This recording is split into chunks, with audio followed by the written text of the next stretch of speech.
Janagalam news కి స్వాగతం. మా నియోజకవర్గం మండల కన్వీనర్లు, సీనియర్ నాయకులు, యూత్ అందరితో కూడా మహిళలందరితో ఒక మీటింగ్ కూడా ఏర్పాటు చేసుకోవడం జరిగింది. ఈ మీటింగ్ ముఖ్య ఉద్దేశం కూడా ఏంటంటే, రేపటి రోజు జగన్మోహన్ రెడ్డి గారు పాపరెడ్డిపల్లి గ్రామానికి కూడా వస్తున్నారు. లింగమయ్య ఆ కుటుంబాన్ని కూడా పరామర్శించడానికి ఆయన వస్తున్నారు కాబట్టి దాని గురించి మేము ఇక్కడ ఒక మీటింగ్ కూడా నేను ఏర్పాటు చేసుకున్నాం. మా వాళ్ళలో అంటే మా తెలుగుదేశం నాయకులు కానీ కార్యకర్తలు కానీ పరిటాల రవి గారి అభిమానం ఎంతో ఆవేదనగా కూడా ఈరోజు వాళ్ళలో కూడా కనిపించింది. మీరు కూడా ఇప్పుడు చూసింటారు.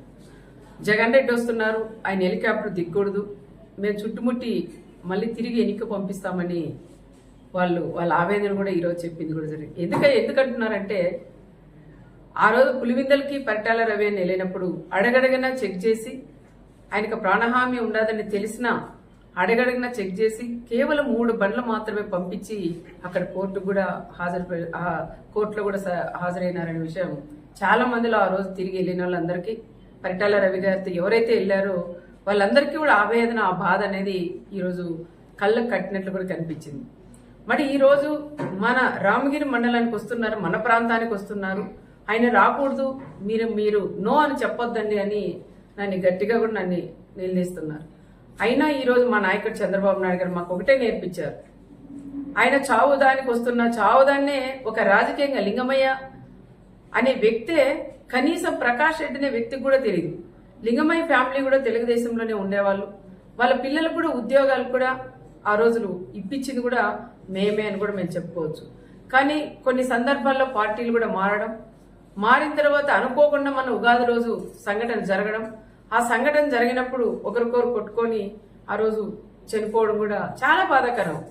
ఫస్ట్ జగన్ రెడ్డికిను ప్రకాష్ రెడ్డికి కాదు బాధపడిన వ్యక్తి నేనని కూడా చెప్పుకోవచ్చు. నా ప్రాంతంలో, నా మండలంలో ఈ విధంగా జరగడం అది చాలా బాధాకరం అని కూడా మేము చేసాం.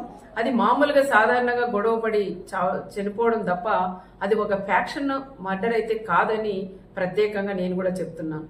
ఒక ఫ్యాక్షన్ మర్డర్గా సృష్టించి తోపు బ్రదర్స్ వాళ్ళు ఏదో రకంగా రాజకీయంగా చేయాలండి. లాస్ట్ 5 ఏళ్ళు వాళ్ళు ప్రతిపక్షంలో ఉన్నప్పుడు కూడా కురుబస్సును ముందు పెట్టుకొని, ఒక పక్క వాల్మీకి, ఒక పక్క కురుబ, వాళ్ళు ముందు పెట్టుకుని కూడా రాజకీయం కూడా చేశారు.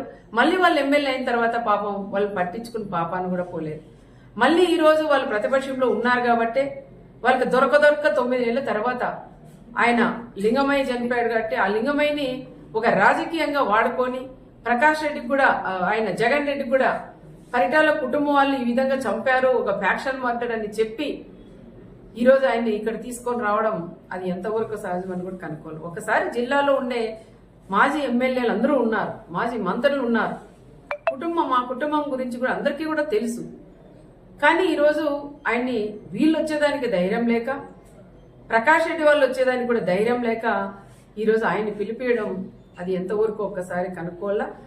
ఆయన జగన్ రెడ్డి కూడా తెలుసుకోవాలా, అది ఫ్యాక్షన్ మర్డరా, మామూలుగా జరిగిన మర్డరా, ఇది ప్రకాష్ రెడ్డి ఏమైనా రాజకీయంగా వాడుకుంటున్నారనే విషయాలు వాళ్ళు కూడా తెలుసుకునే బాధ్యత ఒక మాజీ సీఎం గారికి కూడా ఉంటుంది.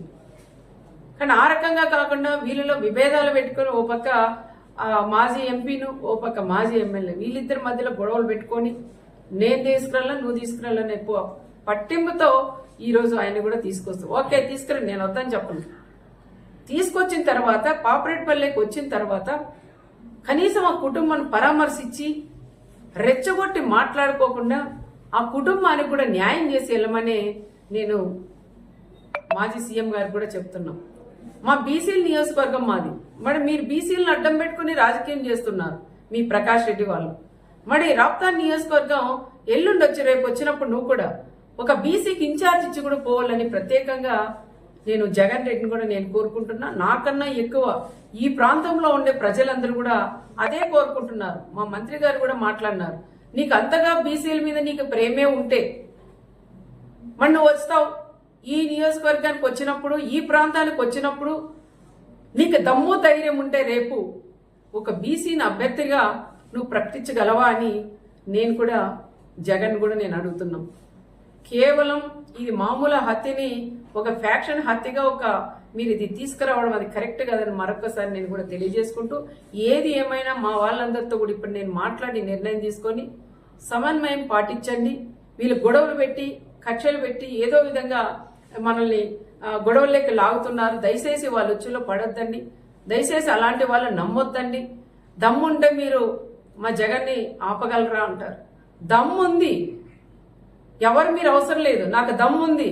ఎంతమంది డిపార్ట్మెంట్ వాళ్ళు ఉన్నా నాకు దమ్ముంది, నేను నిలబెట్టగలను, నేను నేను అనుకుంటే. కానీ మాది అలాంటి సంస్కృతి కాదు.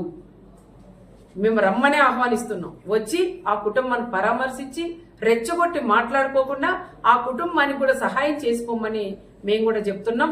ఇంటెలిజెన్స్ డిపార్ట్మెంట్స్ వాళ్ళు కూడా సార్లను కూడా అడుగుతున్నాం. రెచ్చగొట్టి ప్రకాష్ రెడ్డి అనే వాళ్ళు ఈ రోజు ఈ టైంలో కూడా ఆయన మళ్ళీ పెడుతున్నారు. మీకు ఆపే ధైర్యం ఉందా అని. ఇక్కడ తెలుగుదేశం బ్లడ్ ఉంది, ఇక్కడ పరిటాల బ్లడ్ ఉంది, మా చంద్రబాబు నాయుడు గారి బ్లడ్ ఉంది. మేమెందుకు ఆపమయ్యా ఆపాలంటే? నువ్వు రెచ్చగొట్టి నువ్వు ఆపండి, ఇది మళ్ళీ రాజకీయం చేసి ఇంకా 100 రోజులు 5 ఏళ్ళు దీన్నే రాజకీయం, మా జగన్ వస్తుంటే ఆపారు అని చెప్పుకోవడం కోసమే నువ్వు రెచ్చగొడుతున్న విషయం ప్రతి ఒక్కరికి కూడా తెలుసు. దయచేసి ఎవరైనా సరే వాళ్ళు ఎన్ని రెచ్చగొట్టినా దానిలోకి ఎవరు కూడా మీరు పోకోకుండా రేపు సమన్వయం పాటించి ఆయన వస్తాడు పోతాడు. దయచేసి ఎవరు కూడా అల్లర్లేక కానీ ఎవరింట్లో వాళ్ళు ఉండమని వాళ్ళని కోరడానికే మా కార్యకర్తలు మా లీడర్లందరినీ కూడా నేను ఇక్కడ పిలిపించాను. వాళ్ళతో కూడా మాట్లాడి వాళ్ళకు కూడా అదే విషయం నేను చెప్పాలనే ఈరోజు నేను అందరినీ కూడా ఆహ్వానించాను. అది కూడా నేను చెప్తాను. రేపు వస్తాడు, ఆయన పోతాడు. దాని గురించి ఎవరు కూడా మాట్లాడొద్దండి. ఏ చిన్న గొడవ వద్దని చెప్తున్నాం. మా వాళ్ళ రిక్వెస్ట్ ఏమంటే తప్పకుండా వాళ్ళు 4-5 బళ్ళలే రావాలా, కాన్వాయ్లతో కూడా రాకూడదు. అదే విధంగా ఎవరైతే మన పార్టీ లీడర్లు వాళ్ళ కార్యకర్తలు ఇల్లు ఉంటాయో అక్కడ వాళ్ళ కేకలుగా